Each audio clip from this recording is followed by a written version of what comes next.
I just pulled the fuck out of my earring. Ow!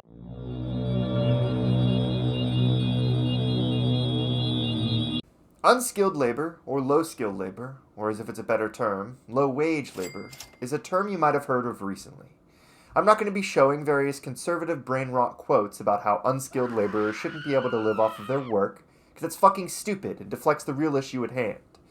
Unskilled or low-skilled labor jobs are not unskilled or low-skilled. Most business majors, HR representatives, and other pundits of the capitalist caste say that any job you can learn within 30 days is an unskilled or low-skilled labor job, and that it's mainly repetitive tasks that require no skills to perform. I hate corporate America. I'm here to tell you why unskilled, semi-skilled, and skilled labor is a fucking myth, made up to allow people at the top who do no real work the chance to be exalted, while the people who do your shopping, make your meals, and work in any logistical capacity are considered completely unskilled and allowed to be underpaid for the most important jobs in the world. Hi, I'm Sunyard. I'm sure you want to know a bit about my context. I'm a 23-year-old college grad. I'm also an anarchist. I also have worked various unskilled, semi-skilled, and skilled jobs.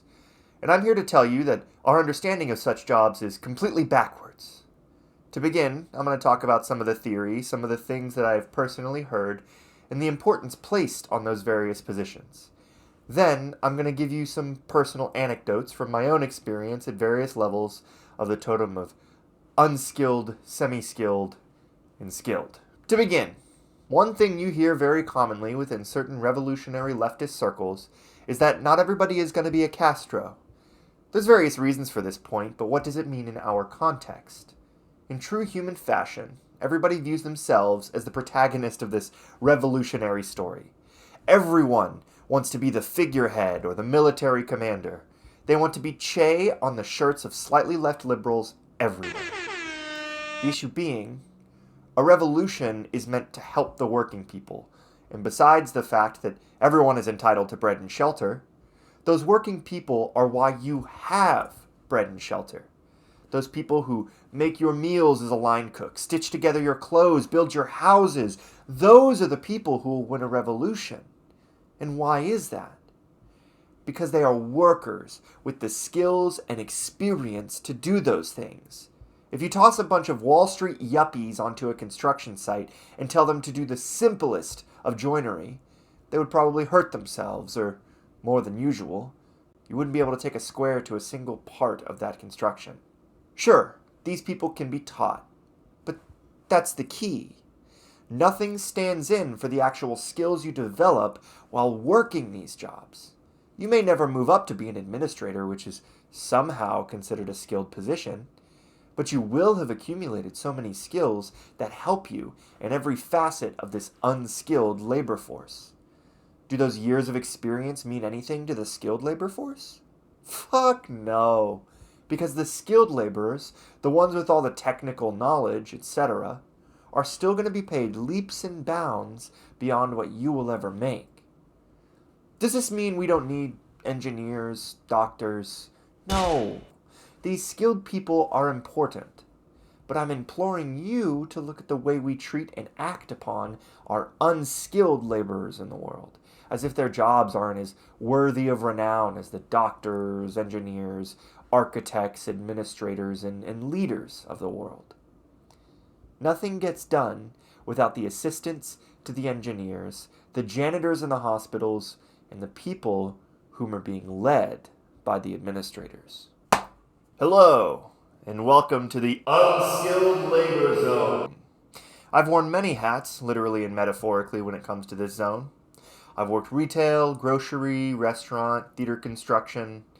I actually just recently quit my job at Kroger by walkout, which was the first time I've ever done that. It was kind of a dream to do that for a job, so you can knock that off the bucket list. Hell yeah, existential dread.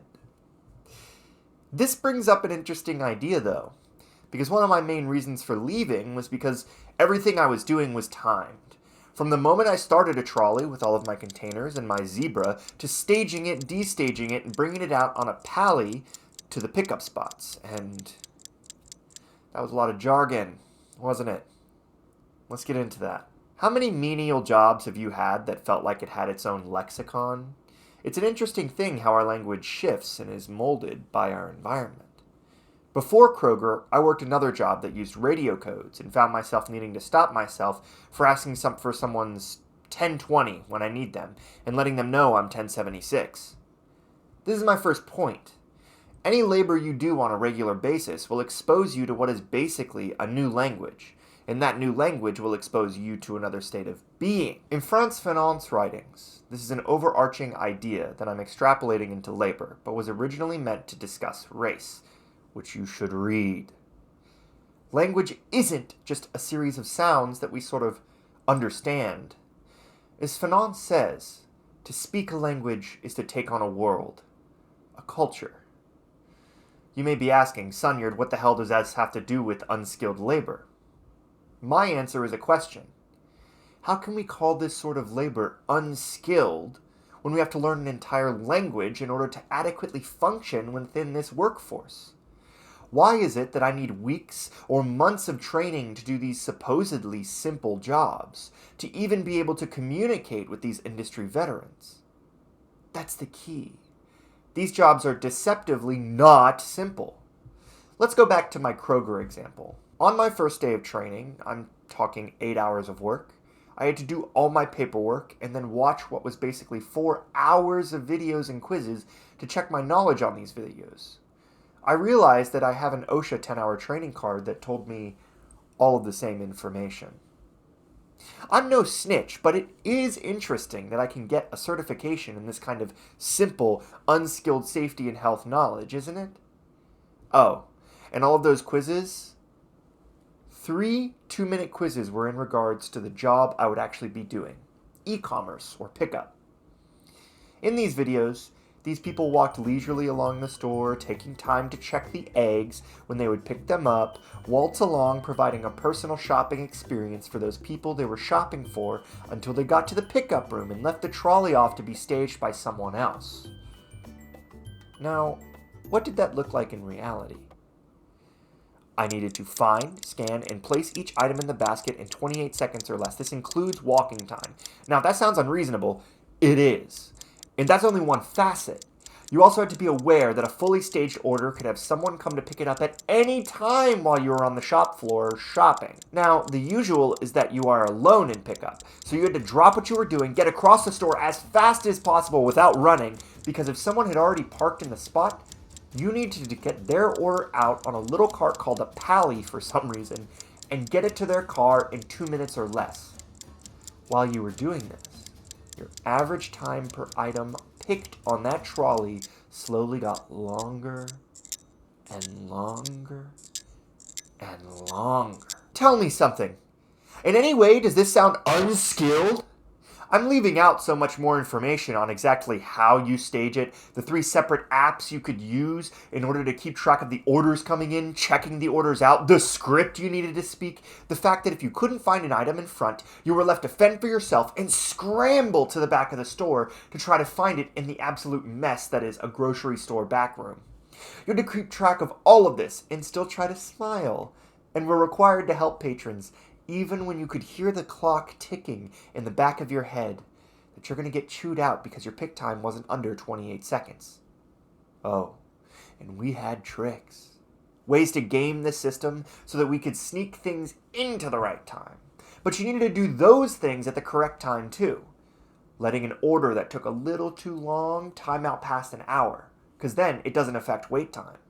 Not scanning the first item in a trolley, but actually collecting the first 12 to 15, then scanning them all at once, so you get a head start and have an average time of like 3 to 5 seconds to start with. Again, all of these things you are expected to keep track of and remember, not to mention all the tiny things you may not think about. Being able to accurately maneuver those trolleys in tight spaces, knowing when to call a manager for help to find a lost item or substituting it, which could get you in trouble. Remembering your script at pickup because occasionally they have a secret shopper come in and grade your performance, including hitting all the correct parts of the script. All of these things for an unskilled position.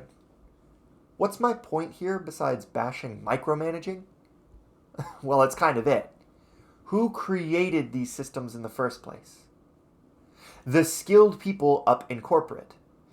These people who may once have pushed a trolley, but their real skills are schmoozing and reading charts. And oftentimes those charts are read by semi-skilled or other skilled people. No, what most people in skilled positions jobs are to make numbers go up.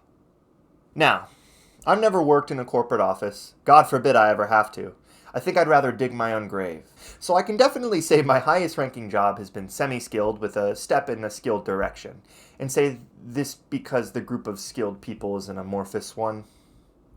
I'm a professional technical director, which is also an amorphous title. It's my job in a theatrical production to make sure all of the tech ends up working correctly. But it's often that my job is mostly focused on stage carpentry. Often with me running a carpentry crew in line with me, technically overseeing lighting and sound, of which I'm plenty knowledgeable. But here's the key. I know there are people that know more than me in positions that are technically my subordinate. So what do? I understand my role. I'm not there to do everything. I'm there to make sure everything gets done. To be available, to be a spearhead, and above all, have trust. This is important to bring up because before, when I was just an anarchist stage carpenter thrust into being a TD, I didn't understand the point of the position. I was just a glorified carpenter, right? Yes and no. Leading isn't a right, it's a privilege. Really, it's more of a skill. See what I did there? Well, what do I mean by this?